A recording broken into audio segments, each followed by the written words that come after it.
जय हिंद दोस्तों। आज के इस इम्पॉर्टेंट लेक्चर में हम सभी डिस्कस करेंगे 27 मार्च 2026 के डेली करंट अफेयर्स को। तो आप इस पूरे लेक्चर को बहुत ही ध्यान से लास्ट तक जरूर देखिएगा। लास्ट में आपसे क्वेश्चन पूछा जाएगा जिसका आंसर कमेंट बॉक्स में बताना है। तो चलिए पहला और इम्पॉर्टेंट क्वेश्चन डिस्कस करते हैं। पहला क्वेश्चन है, मॉर्निंग कंसल्ट के अनुसार दुनिया के सबसे लोकप्रिय नेता कौन बने हैं? आंसर हो जाएगा नरेंद्र मोदी जी। तो भारत के प्रधानमंत्री नरेंद्र मोदी जी दुनिया के सबसे लोकप्रिय नेता बने हैं मॉर्निंग कंसल्ट के अनुसार। मॉर्निंग कंसल्ट क्या है? तो यह अमेरिका की एक डेटा एनालिटिक्स फर्म है। तो उसके द्वारा हाल ही में एक सर्वे किया गया था। ऑनलाइन सर्वे होता है, ऑनलाइन वोटिंग की जाती है। तो इसके अनुसार भारत के जो प्रधानमंत्री हैं नरेंद्र मोदी जी, ये दुनिया के सबसे लोकप्रिय नेता बने हैं। इन्हें 68% रेटिंग प्राप्त हुई है। वहीं अगर हम दूसरे नंबर की बात करें, यानी मोदी जी के बाद सबसे लोकप्रिय नेता कौन है, तो वो है स्विट्जरलैंड के राष्ट्रपति गाय पारमेलिन और साउथ कोरिया के राष्ट्रपति ली जे म्यंग। तो ये दोनों दूसरे स्थान पर हैं। इन दोनों को 62% रेटिंग हासिल हुई है। अब बात कर लेते हैं ट्रंप की। तो ट्रंप की जो रेटिंग है वो 39% है और ये टॉप 10 में भी शामिल नहीं है। कुछ इंपॉर्टेंट सूचकांक डिस्कस करते हैं। तो विश्व का सबसे प्रदूषित देश कौन बना है? पाकिस्तान। भारत को 6वां स्थान हासिल हुआ है। अगर हम विश्व का सबसे प्रदूषित शहर की बात करें तो वो भारत का लोनी शहर है जो कि गाजियाबाद में है। वैश्विक आतंकवाद सूचकांक 2026 में पहला स्थान पाकिस्तान और भारत को 13वां स्थान हासिल हुआ है। वर्ल्ड हैप्पीनेस रिपोर्ट 2026 में पहला स्थान फिनलैंड और भारत को 116वां स्थान हासिल हुआ है। यूएन वुमेन रिपोर्ट 2026 की बात करें तो महिलाओं के पास पुरुषों की तुलना में केवल 64% कानूनी अधिकार हैं। भ्रष्टाचार धारणा सूचकांक की भी बात कर लेते हैं। तो सबसे कम भ्रष्टाचार डेनमार्क में है, सबसे ज़्यादा भ्रष्टाचार दक्षिण सूडान में है और भारत 91वें नंबर पर है। अगले क्वेश्चन की तरफ बढ़ते हैं। क्वेश्चन काफ़ी इंपॉर्टेंट है। ट्रांसजेंडर व्यक्ति अधिकारों का संरक्षण संशोधन विधेयक 2026 राज्यसभा में कब पारित हुआ है? आंसर हो जाएगा 25 मार्च 2026 को। तो संसद में हाल ही में एक विधेयक आया था जिसका नाम है ट्रांसजेंडर व्यक्ति अधिकारों का संरक्षण संशोधन विधेयक 2026। तो इसको संसद से पारित कर दिया गया है। तो लोकसभा में ये 24 मार्च को और 25 मार्च को ये राज्यसभा में पारित हुआ है।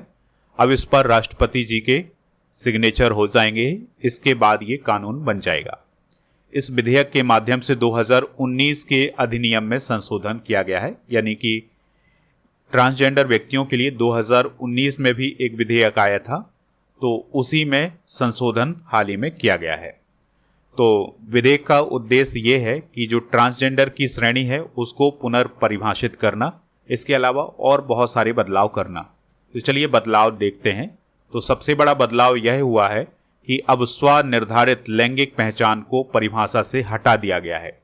कई बार ऐसा होता है कि बहुत सारे लोग ऐसे होते हैं जो ट्रांसजेंडर बन जाते हैं, छद्म रूप से बन जाते हैं और फिर वो वसूली वगैरह करते हैं। तो अब स्वनिर्धारित लैंगिक पहचान को परिभाषा से हटा दिया गया है, यानी अब ट्रांसजेंडर के रूप में पहचान पाने के लिए अब जिला मजिस्ट्रेट के पास मेडिकल बोर्ड की सिफारिश के साथ आवेदन करना होगा, तभी आपको पहचान मिल पाएगी। अगर किसी ट्रांसजेंडर व्यक्ति के साथ कोई गंभीर अपराध होता है, जैसे जबरन पहचान, अपहरण और शोषण जैसे अपराध होते हैं, तो इसके लिए कड़े दंड का प्रावधान किया गया है। जैसे वयस्कों के लिए 5 से 10 साल की सजा और बच्चों के लिए 10 से 14 साल की सजा। ठीक है। ट्रांसजेंडर व्यक्ति अपने जन्म प्रमाण पत्र और पहचान दस्तावेजों में अपना पहला नाम भी बदल सकते हैं, ये भी इसमें प्रावधान किया गया है। अगला क्वेश्चन है, पुरी के श्री जगन्नाथ मंदिर के रत्न भंडार की गिनती और सूची बनाने की प्रक्रिया कितने वर्षों के बाद शुरू हुई है? तो ये प्रक्रिया 48 वर्षों के बाद शुरू हुई है। तो दोस्तों, ओडिशा का जो पुरी है वहाँ पर श्री जगन्नाथ मंदिर है और श्री जगन्नाथ मंदिर में रत्न भंडार है, यानी वहाँ का खजाना है। तो खजाने की गिनती और लिस्ट बनाने की जो प्रक्रिया है वो 48 साल बाद शुरू हुई है। रत्न भंडार भगवान जगन्नाथ, बलभद्र और देवी सुभद्रा की कीमती आभूषणों का खजाना है। इससे पहले ये गिनती हुई थी 1978 में। श्री जगन्नाथ मंदिर की अगर हम बात करें तो ये पुरी ओडिशा में है और जो 4 धाम है जिसमें बद्रीनाथ, द्वारका, रामेश्वरम और पुरी है उनमें से एक है। इस मंदिर में भगवान जगन्नाथ हैं जो कि श्री कृष्ण के एक रूप माने जाते हैं। उनके भाई बलभद्र और उनकी बहन सुभद्रा हैं। इसका निर्माण काल माना जाता है 12वीं शताब्दी में। इसके निर्माता है कलिंग राजा अनंत वर्मन चोडगंग। और वास्तुकला की बात करें तो कलिंग वास्तु इसकी वास्तुकला है। भारत के कुछ प्रमुख मंदिर डिस्कस करते हैं तो श्री राम मंदिर है अयोध्या उत्तर प्रदेश में, काशी विश्वनाथ मंदिर वाराणसी उत्तर प्रदेश में, कोणार्क सूर्य मंदिर ओडिशा में है, कई बार एग्जाम में पूछा गया क्वेश्चन है। बृहदेश्वर मंदिर है तंजावुर में, कामाख्या मंदिर है गुवाहाटी असम में, तिरुपति बालाजी मंदिर है, श्री वेंकटेश्वर मंदिर भी इसे बोला जाता है, ये तिरुमाला पर्वत चित्तूर जिला आंध्र प्रदेश में है। सिद्धि विनायक मंदिर मुंबई महाराष्ट्र में, मीनाक्षी अम्मन मंदिर मदुरै तमिलनाडु में, सोमनाथ मंदिर ये गुजरात में है, कई बार एग्जाम में पूछा गया क्वेश्चन है। रामेश्वरम मंदिर तमिलनाडु में और महाबोधि मंदिर ये बोधगया बिहार में है। बढ़ते हैं अगले क्वेश्चन की तरफ। क्वेश्चन क्या है? नेक्स्ट क्वेश्चन है विश्व व्यापार संगठन यानी वर्ल्ड ट्रेड ऑर्गेनाइजेशन का 14वां मंत्री स्तरीय सम्मेलन कहाँ शुरू हुआ है? आंसर हो जाएगा याओंडे में। तो दोस्तों कैमरून देश में जो याओंडे है वहाँ पर विश्व व्यापार संगठन का 14वां मंत्री स्तरीय सम्मेलन शुरू हुआ है। तो दोस्तों ये सम्मेलन 26 मार्च से 29 मार्च तक आयोजित किया जाएगा और इसकी अध्यक्षता करेंगे कैमरून के व्यापार मंत्री लियूक मैगलॉयर मेवारगा अतांगाना। ठीक है, तो ये इसकी अध्यक्षता करेंगे और इसमें 166 सदस्य देशों के मंत्री शामिल होंगे। बात कर लेते हैं WTO की यानी वर्ल्ड ट्रेड ऑर्गेनाइजेशन की। तो 1 जनवरी 1995 में इसकी स्थापना हुई थी। जिनेवा स्विट्जरलैंड में इसका हेडक्वार्टर है। 166 इसके सदस्य देश हैं। महानिदेशक हैं इसकी वर्तमान में डॉक्टर नोगोजी ओकोंजो इवेला और उद्देश्य इसका टैरिफ और व्यापार बाधाओं को कम करना। भारत WTO का संस्थापक सदस्य है, ये इस पॉइंट को भी आप नोट कर लें। अगला क्वेश्चन है किस राज्य सरकार ने क्लास 9वीं से 12वीं तक के छात्रों के डिजिटल यूज को लेकर ड्राफ्ट पॉलिसी जारी की है? आंसर हो जाएगा कर्नाटक। तो दोस्तों कर्नाटक सरकार ने कक्षा 9वीं से 12वीं तक के छात्रों के लिए डिजिटल यूज को लेकर ड्राफ्ट पॉलिसी जारी की है। इस पॉलिसी में ये सिफारिश की गई है कि पढ़ाई के अलावा मनोरंजन के लिए स्क्रीन टाइम रोजाना 1 घंटे तय किया जाए, यानी बच्चों के लिए जो मोबाइल का यूज है वो 1 घंटे के लिए किया जाए। ठीक है, तो ये स्क्रीन टाइम की बात की गई है इस नीति में। शाम 7 बजे के बाद इंटरनेट बंद करने की भी इसमें सिफारिश की गई है। ड्राफ्ट के मुताबिक छात्रों को सोने के 1 घंटे पहले स्क्रीन से दूर रखा जाए, ये भी इसमें कहा गया है। मोबाइल के लिए चाइल्ड प्लान का सुझाव दिया गया है। सरकार के मुताबिक करीब 25% टीन एज ग्रुप के जो बच्चे हैं उनमें इंटरनेट की लत है, जिससे नींद की कमी, चिंता, ध्यान भटकाने जैसी समस्याएं हो रही हैं। इसी को देखते हुए ये पॉलिसी लाई गई है। अभी कर्नाटक सरकार ने 6 मार्च को अपना बजट जारी किया था, जिसमें 16 साल से कम उम्र के बच्चों के लिए सोशल मीडिया के उपयोग पर सख्ती करने की बात कही गई थी और कर्नाटक ऐसा करने वाला देश का पहला राज्य बना है, ये बात भी आप याद रखिएगा। कर्नाटक की बात करें तो बेंगलुरु इसकी राजधानी है। राज्यपाल हैं थावरचंद गहलोत, मुख्यमंत्री हैं सिद्धारमैया। विधान परिषद की 75 और विधानसभा की यहाँ पर 224 सीटें हैं। अगला क्वेश्चन है कर्नाटक स्टेट क्रिकेट एसोसिएशन ने एम चिन्नास्वामी स्टेडियम में IPL और इंटरनेशनल मैचों में कितनी सीटें हमेशा खाली रखने का फैसला किया है? तो 11 सीटें खाली रखने का फैसला किया है। अब ऐसा क्यों किया है, इसके पीछे का कारण है। देखिए दोस्तों, 2025 में रॉयल चैलेंजर्स बेंगलुरु ने IPL की ट्रॉफी जीती थी और ये पहली बार ट्रॉफी जीती थी। ठीक है, इसका जश्न एम चिन्नास्वामी स्टेडियम में मनाया जा रहा था और इसी दौरान वहाँ पर भगदड़ हो गई थी और उसमें 11 लोगों की मौत हो गई थी। तो इन्हीं को श्रद्धांजलि देने के लिए, इन्हीं को याद करने के लिए अब चिन्ना स्वामी स्टेडियम में 11 सीटें हमेशा खाली रखी जाएंगी। ठीक है, तो अब बात आपको समझ में आ गई होगी। चलिए अगला क्वेश्चन डिस्कस करते हैं। प्रधानमंत्री नरेंद्र मोदी जी नोएडा अंतर्राष्ट्रीय हवाई अड्डे के पहले चरण का उद्घाटन कब करेंगे? तो वो 28 मार्च 2026 को करेंगे। तो मोदी जी 28 मार्च 2026 को उत्तर प्रदेश के गौतम बुद्ध नगर जिले में जो जेवर है वहां पर स्थित नोएडा अंतर्राष्ट्रीय हवाई अड्डे के पहले चरण का उद्घाटन करेंगे। दोस्तों ये जो एयरपोर्ट है ये एनसीआर का दूसरा अंतर्राष्ट्रीय एयरपोर्ट होगा और पहला कौन है? दिल्ली का इंदिरा गांधी अंतर्राष्ट्रीय एयरपोर्ट। ठीक है, तो इंदिरा गांधी अंतर्राष्ट्रीय एयरपोर्ट का जो भार है वो कम करने के लिए ये एयरपोर्ट बनाया गया है। और इस एयरपोर्ट को बनाने में लागत कितनी आई है? 11,200 करोड़ की। यह है हवाई अड्डा पब्लिक प्राइवेट पार्टनरशिप यानी कि PPP मॉडल के आधार पर डेवलप किया गया है। एयरपोर्ट से रिलेटेड कुछ इंपॉर्टेंट करेंट अफेयर्स डिस्कस करते हैं। तो हाल ही में जो मदुरै एयरपोर्ट है उसे इंटरनेशनल स्टेटस प्रदान किया गया है। राजस्थान में कोटा बूंदी में एक नया ग्रीन फील्ड एयरपोर्ट बनाने को मंजूरी दी गई है। दिल्ली में स्थित अंतर्राष्ट्रीय इंदिरा गांधी एयरपोर्ट एशिया प्रशांत क्षेत्र के टॉप 5 व्यस्त एयरपोर्ट में शामिल हुआ है। और बिहार सरकार ने हाल ही में सारण जिले के सोनपुर में एक इंटरनेशनल एयरपोर्ट के निर्माण को मंजूरी दी है। और असम का जो लोकप्रिय गोपीनाथ बरदलोई अंतर्राष्ट्रीय हवाई अड्डा था उसके नए टर्मिनल का उद्घाटन हाल ही में किया गया है। पंजाब के जालंधर के पास आदमपुर हवाई अड्डे का नाम बदलकर श्री गुरु रविदास महाराज जी हवाई अड्डा किया गया है। और असम सरकार ने डिब्रू हवाई अड्डे का नाम बदलकर डॉक्टर भूपेन हजारिका एयरपोर्ट किया है। अगला क्वेश्चन है IVFRT 3.0 योजना को कब तक बढ़ाया गया है? तो इस योजना को 31 मार्च 2031 तक के लिए बढ़ा दिया गया है। तो दोस्तों IVFRT 3.0 योजना को केंद्र सरकार के द्वारा 31 मार्च 2031 तक के लिए बढ़ाने का फैसला लिया गया है। IVFRT का फुल फॉर्म होता है इमिग्रेशन, वीज़ा और फॉरेनर्स रजिस्ट्रेशन एंड ट्रैकिंग। ठीक है, तो इस योजना के माध्यम से विदेशी नागरिकों के भारत में आने से लेकर उनके वापस जाने तक की हर गतिविधि को डिजिटल रूप से ट्रैक किया जाता है। अभी जो 3.0 योजना ये शुरू हुई है इसके लिए बजट रखा गया है 1800 करोड़ रुपए का।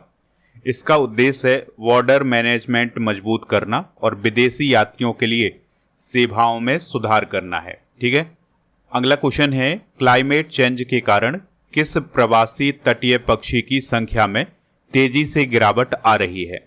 आंसर हो जाएगा हडसोनियन गॉडबिट। तो दोस्तों जो हडसोनियन गॉडबिट नामक पक्षी है इसकी संख्या में तेजी से गिरावट आ रही है क्लाइमेट चेंज या जलवायु परिवर्तन के कारण। तो अभी एक रिपोर्ट जारी की गई है जिसमें यह बताया गया है कि इसकी आबादी में लगभग 95% की भारी गिरावट देखी गई है। ये जो हडसोनियन गॉडबिट नामक पक्षी है ये आर्कटिक, कनाडा और अलास्का और दक्षिण अमेरिका के बीच प्रवास करता है और इसे IUCN की रेड लिस्ट में असुरक्षित श्रेणी में रखा गया है। अगला क्वेश्चन है हर साल 27 मार्च को कौन सा दिवस मनाया जाता है? तो विश्व रंगमंच दिवस या वर्ल्ड थिएटर डे मनाया जाता है। तो दोस्तों जो 27 मार्च है वो विश्व रंगमंच दिवस के रूप में मनाया जाता है। इस दिवस की शुरुआत 1961 में इंटरनेशनल थिएटर इंस्टीट्यूट के द्वारा की गई थी। इसका उद्देश्य है थिएटर की कला को बढ़ावा देना, कलाकारों को सम्मान देना। तो दोस्तों ये थे आज के करंट अफेयर्स के क्वेश्चन। आप स्टडी करके ऐप को इंस्टॉल कर लें जिसका लिंक डिस्क्रिप्शन बॉक्स में दिया गया है। प्रीमियम कोर्स वाले ऑप्शन पर जाएं। इसके अलावा आपको यहाँ पर लुसेंट जी के फाउंडेशन कोर्स मिल जाएगा। इस कोर्स को आप ज्वाइन कर सकते हैं। FEB 600 कूपन कोड यूज करना है। इसमें फ्री मिलेगा 18,000 से अधिक topic by subject by test series, 12 महीने का मंथली टेस्ट, 12 महीने के मंथली करंट अफेयर्स की ई बुक। प्रीमियम कोर्स वाले ऑप्शन पर अर्जुन जी फाउंडेशन बैच भी आपको मिल जाएगा, तो इस बैच को भी आप ज्वाइन कर सकते हैं। इसमें भी वही सब फ्री मिलेगा जो लुसेंट वाले कोर्स में मिलेगा। प्रीमियम कोर्स वाले ऑप्शन पर आपको बहुत सारे कॉम्बो पैक मिलेंगे जिसमें आपको करंट अफेयर्स की ई बुक, टेस्ट और जीके के टेस्ट ये सभी मिल जाएंगे। तो आप इन कॉम्बो पैक को ज्वाइन कर सकते हैं। इसमें आपको कूपन कोड यूज करना है 12 मंथ 100। और टेस्ट सीरीज वाले ऑप्शन पर आपको बहुत सारी टेस्ट सीरीज मिल जाएंगी। इसमें डेली करंट अफेयर्स का टेस्ट मिलेगा, तो आप डेली करंट अफेयर्स का टेस्ट जरूर दीजिएगा। ई बुक वाले सेक्शन पर आपको monthly current affairs, yearly current affairs, half yearly current affairs की ई बुक मिल जाएगी। तो इन सभी को जाकर के प्राप्त कर लें। चलिए कल के करंट अफेयर्स को रिवाइज करते हैं। सरस्वती सम्मान 2025 किससे मिला है? राम कुमार मुखोपाध्याय को। S&P ग्लोबल की रिपोर्ट के अनुसार वित्त वर्ष 2026-27 में भारत की आर्थिक वृद्धि दर कितने प्रतिशत रहेगी? 7.1। यूसीसी को अपनाने वाला देश का दूसरा राज्य कौन बना है? गुजरात। आदित्य बिरला समूह ने IPL की किस टीम को खरीदा है? RCB। स्तुति प्रधान का चयन किस अंतर्राष्ट्रीय मंच पर भारत का प्रतिनिधित्व करने के लिए हुआ है? विश्व युवा संसद। और तमिलनाडु की सबसे ऊंची हनुमान प्रतिमा कहाँ स्थापित की गई है? तिरुचिरापल्ली, श्रीरंगम में। रूस किस देश में परमाणु ऊर्जा संयंत्र के निर्माण में सहयोग करेगा? वियतनाम। यूपी के CM योगी आदित्यनाथ ने निवेशकों के अनुभव को सरल बनाने के लिए किस डिजिटल प्लेटफॉर्म को शुरू किया है? निवेश मित्र 3.0। भारत का कौन सा पड़ोसी देश 26 मार्च को अपना स्वतंत्रता और राष्ट्रीय दिवस मनाता है? बांग्लादेश। केंद्रीय मंत्रिमंडल ने संशोधित उड़ान योजना को किस अवधि तक लागू करने को मंजूरी दी है? 2026-27 से 2035-36 तक। आज के जनरल नॉलेज के पिटारे में दोस्तों हम फरवरी 2026 के करंट अफेयर्स को रिवाइज करेंगे, ठीक है? तो इससे आपका रिवीजन हो जाएगा। तो भारत से पशु आयात पर प्रतिबंध लगाने वाला देश कौन है? किर्गिस्तान। भारत की पहली AI यूनिवर्सिटी शुरू हुई है मेरठ में। आर्थिक सर्वेक्षण 2025-26 में GDP वृद्धि दर का अनुमान है 7.4%। गणतंत्र दिवस 2026 की सर्वश्रेष्ठ झांकी कौन रही है? महाराष्ट्र। महात्मा गांधी की पुण्यतिथि 2026 में जो मनाई गई है ये किस नंबर की थी? 78वें नंबर की। पुलिस अनुसंधान सम्मेलन कहाँ आयोजित हुआ? विशाखापत्तनम में। महाराष्ट्र की पहली महिला उप मुख्यमंत्री सुनेत्रा पवार। मुख्यमंत्री ग्रामोत्थान योजना शुरू हुई गुजरात में। ऑस्ट्रेलियन ओपन 2026 पुरुष विजेता है कार्लोस अल्कराज। IRGC को आतंकवादी घोषित करने वाला कौन है? यूरोपीय यूनियन या यूरोपीय संघ। और सरस मेला कहाँ आयोजित हुआ? जम्मू कश्मीर में। अंतर्राष्ट्रीय चमड़ा मेला आयोजित हुआ चेन्नई में। अंबेडकर ट्रेनिंग सेंटर स्थापित हुआ नवी मुंबई में। भारतीय तटरक्षक दिवस मनाया गया 1 फरवरी को। आर्किड की नई प्रजाति खोजी गई है केरल में। थाईलैंड मास्टर्स 2026 की विजेता Devika Sihag. Maybelline brand ambassador बनी है किएरा आडवाणी। ऑस्ट्रेलियन ओपन 2026 की महिला विजेता है एलेना रायवकीना। पहला ग्लोबल बिग कैट सम्मेलन आयोजित हुआ भारत में। अग्नि परीक्षा सैन्य अभ्यास हुआ अरुणाचल प्रदेश में। विश्व दलहन दिवस मनाया गया है 10 फरवरी को। डिजिटल FPI लाइसेंस जारी किया गया है कोटक महिंद्रा बैंक को। ऑपरेशन शस्त्र लॉन्च किया है दिल्ली पुलिस ने। दुनिया का सबसे लंबा सांप पाया गया है इंडोनेशिया में। पैरा थ्रोबॉल कप जीता है झारखंड ने। जापान की प्रधानमंत्री बनी है सानाए ताकाइची। संतोष ट्रॉफी 2026 को जीता है सर्वसेस ने। पढ़ाई विद AI लॉन्च किया है हिमाचल प्रदेश ने। सैफ अंडर-19 का विजेता कौन है? भारत। दलहन क्रांति की शुरुआत कहाँ से हुई है? मध्य प्रदेश से। चंद्रयान 4 के लिए लैंडिंग स्थल कहाँ पर खोजा गया है? चंद्रमा के दक्षिणी ध्रुव पर। बजट किसने प्रस्तुत किया था? निर्मला सीतारमण जी ने। राजकोषीय घाटा का लक्ष्य कितना बताया गया है? 4.3%। नया आयकर अधिनियम कब लागू होगा? 1 अप्रैल 2026 से। 29वीं नेशनल मार्शल आर्ट चैंपियनशिप 2026 आयोजित हुई है गोवा में। तो ये 2026 फरवरी 2026 के करंट अफेयर्स हैं, इनको आप नोट कर लीजिएगा।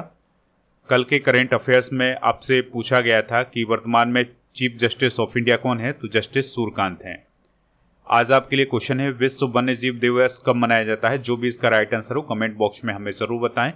और टेलीग्राम चैनल को ज्वाइन कर लें, यहाँ पर आपको PDF मिल जाएगा। इसके अलावा ई बुक वाले सेक्शन पर आपको बहुत सारी ई बुक मिलेंगी, हिंदी इंग्लिश दोनों मीडियम में, तो इनको प्राप्त कर सकते हैं। और हमारे जितने भी सोशल मीडिया प्लेटफॉर्म हैं उन पर हमें ज़रूर फॉलो करें। और हमारा जो टेस्ट पास वाला ऑप्शन है ऐप पर, उस पर जाकर के आप सभी प्रकार के टेस्ट प्राप्त कर सकते हैं।